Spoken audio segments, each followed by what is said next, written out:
Hello friends, welcome to my channel రేనాటిస్ kitchen. ఈరోజు ఈ వీడియోలో దొండకాయతోటి ఒక మంచి ఫ్రై రెసిపీ చూద్దామండి. ఇది నార్మల్గా ఫంక్షన్లో కానీ పెళ్ళిళ్ళలో కానీ పెడుతూ ఉంటారు కదా. సో అలా చేసుకుందాం ఇంట్లోనే.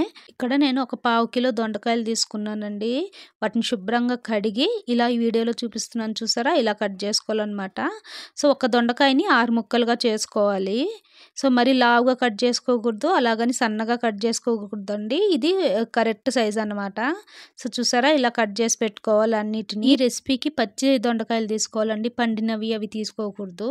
సో ఇప్పుడు ఒక గిన్నెలోకి ట్రాన్స్ఫర్ చేసుకున్నాను. ఇప్పుడు ఇందులోకి రుచికి సరిపడా ఉప్పు, అలాగే ఒక 1/2 టీ స్పూన్ దాకా కారము, కొంచెం పసుపు వేసుకున్నానండి. 1/2 టీ స్పూన్ దాకా అల్లం వెల్లుల్లి పేస్ట్, అలాగే ఒక 3 టేబుల్ స్పూన్ దాకా కార్న్ఫ్లోర్ వేసుకుంటున్నానండి. ఇప్పుడు ఒకసారి కలుపుకుందాము.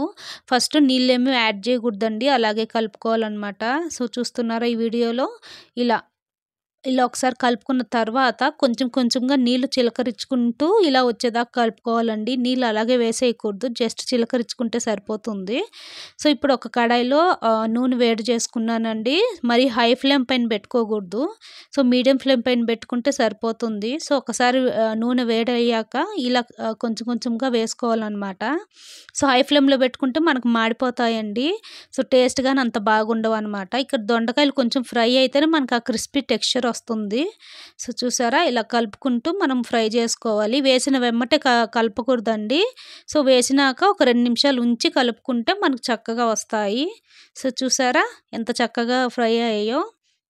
సో ఇక్కడితోనే అయిపోలేదండి వీడియో. సో పూర్తిగా చూడాలి, ప్రాసెస్ ఉందన్నమాట. ఇలాగే తింటే అంత టేస్ట్ రాదండి.